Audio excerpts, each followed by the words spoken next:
This all happened a few months back, in the springtime, back when my life was kind of stuck in that weird limbo phase. I just graduated, didn't have any concrete responsibilities yet, and had way too much free time on my hands. I finished school a semester early, which seemed like a smart move at the time I was drowning in assignments, so finishing early felt like a win. But once I had all this free time, I honestly had no clue what to do with it. My first real full-time job wasn't starting until June, and most of my friends were still busy with finals or classes. So I was just kind of floating through days feeling like I was stuck in that in-between zone of my life. That empty gap was honestly pretty uncomfortable and made me feel useless, like I wasn't doing anything worthwhile. I tend to need to be constantly doing something productive, so sitting around for hours on end and watching time drag by was kind of driving me crazy. Maybe that's why, when my mom asked me to check in on my Uncle Ryan's beach house, I didn't hesitate to say yes. It was an easy favor: drive down to Sausalito Beach, make sure everything was okay, no leaks or damages, and do a little minor maintenance to save Ryan some cash on repairs.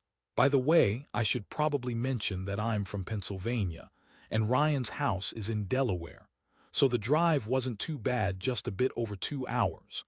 The house itself is massive, like one of those places that can comfortably host my entire extended family every summer. We cram like 25 of us into one house, playing games and drinking way too much, honestly. Those are the only two real traditions that stand out about our family. The house isn't exactly on the shoreline, but it's pretty close to the beach. It's tucked away in a quieter neighborhood, lined with tall beach grass and winding country roads. Anyway, I left one random afternoon, honestly. I can't even remember if it was a Thursday or some other day, probably a bad idea in hindsight. The drive was pretty relaxed, and when I arrived at the house, everything seemed normal. I went inside, ran through Ryan's checklist, checked the faucets, looked at the breakers, and walked around the property. Everything appeared fine, but honestly, I felt kind of weird being there alone. I'd never seen that house without the usual chaos of board games and family noise. It was dead silent, and honestly, it was pretty creepy. The house felt abandoned, or like no one had lived there in a long time. I think most people have that one place that gets loud and crowded when their family is all together, like a house or a restaurant. Now, try to picture exactly that place, but completely empty and silent, kinda spooky, right? Anyway, it was getting late, and I hate driving at night more than anything, so I texted my mom to tell her I'd just stay overnight and leave in the morning. She thought that was a good idea, and she also made sure I remembered to thank Uncle Ryan for letting me stay. I cooked myself some food, played around on my phone for a bit, and then started tidying up for bed. Usually, during family gatherings, I'd get crammed into one of the smaller upstairs rooms while the bigger, nicer rooms went to the other relatives. I'm not complaining, that's just how things usually worked. But since I had the house to myself that night, I decided to take advantage of it. The master bedroom, located on the second floor, had its own bathroom, a huge walk-in closet, and the most comfortable bed you can imagine. It wasn't even a choice, I knew that's where I'd be sleeping. I climbed into bed around midnight and fell asleep pretty quickly. I don't remember exactly what time I woke up, just that I was suddenly jolted awake by something. I was groggy, but I was absolutely sure I heard a sound coming from the closet, like something had fallen in there quietly. I strained my neck to look over at the closet, and even that small movement sent my heart pounding. My mind was alert, but my body wouldn't obey. It was like some weird sleep paralysis. Normally, I'd at least be able to move, but I just couldn't do anything. I was terrified to see if there was actually something in that closet, so I squeezed my eyes shut and told myself to go back to sleep. I almost did until that moment when I felt myself slipping into that peaceful drift. Then I heard it, a muffled thump from inside the closet. I squinted a little, trying to convince myself I was imagining it, but deep down, I knew I wasn't. It felt like an invisible force had frozen me in place because I couldn't move, Not like last time, but this time it was real. I was stuck, completely paralyzed, listening to the slow, creaking sound of the closet door opening. I kept my eyes barely open and watched as a dark figure stepped into the room. It just stood there beside the bed, perfectly still, staring at me. I swear, I felt like time slowed down during those 20 seconds, each one feeling painfully long. Then, silently, it turned and walked out of the room, and I stayed completely frozen, barely breathing. I could hear its footsteps creaking across the floor, but instead of heading downstairs like I thought it would, the footsteps went upstairs, toward the third floor. My stomach clamped tight. There was only that staircase I couldn't escape from up there. My mind was screaming, do something, but I was too terrified.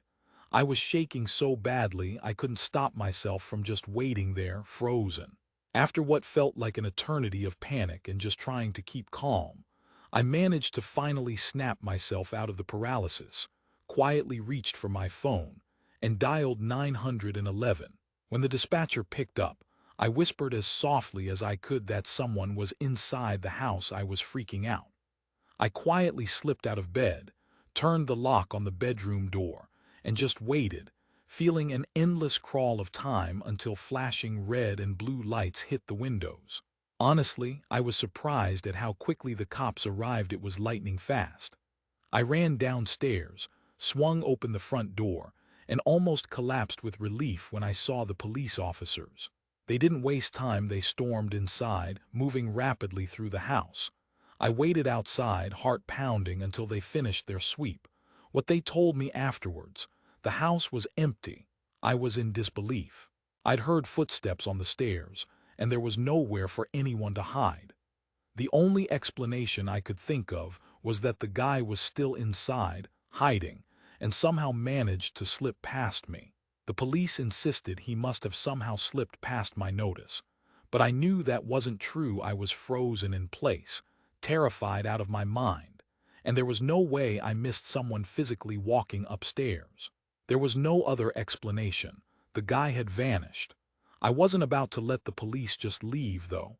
I called Ryan and he was furious. He snapped at the officers, telling them to double-check everything and insisting that my life could depend on it. They searched again, more carefully this time, and I watched the whole process. The officers methodically opened every closet, checked under beds, tapped at walls, and even pulled back shower curtains in the bathrooms. They double-checked all the locks on windows and doors. And that's when they found it.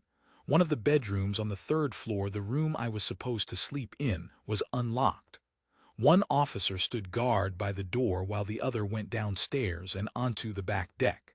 I figured I'd go outside with that officer, mostly because just the thought of being locked inside the house with a stranger made my stomach turn. The officer shined his flashlight around the yard, but there was nothing out there. Then his beam suddenly lit up something, chilling him, sitting on the roof of the house. It was the same guy who had been in the house.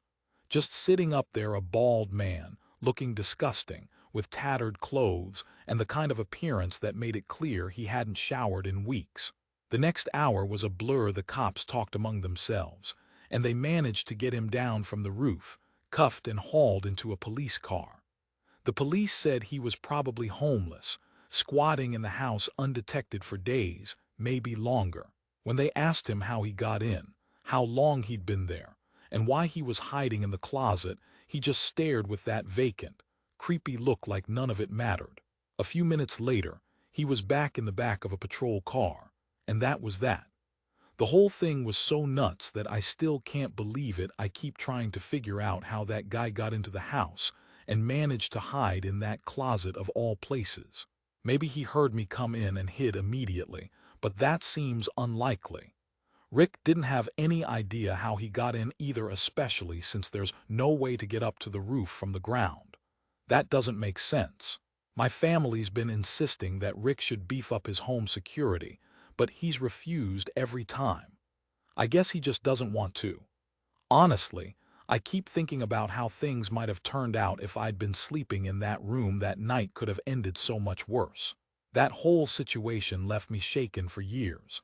I couldn't do beaches, late nights, or talk to strangers anymore no matter how innocent they seemed. I became pretty antisocial, drifted away from my friends for a while, but I've gotten better since then. I can't even imagine how it affected Thea and Sabrina. Both of them are still close to me, and they're okay with me sharing the story. One crazy part about all this is that I still wonder. Maybe not remembering everything is a blessing because I can't shake the thought that if I hadn't gone home that night, I might not have been able to contact Lindsay's car in time. And if I hadn't done that, the police might have never found that guy in the first place. That's how close I was to being part of something much worse.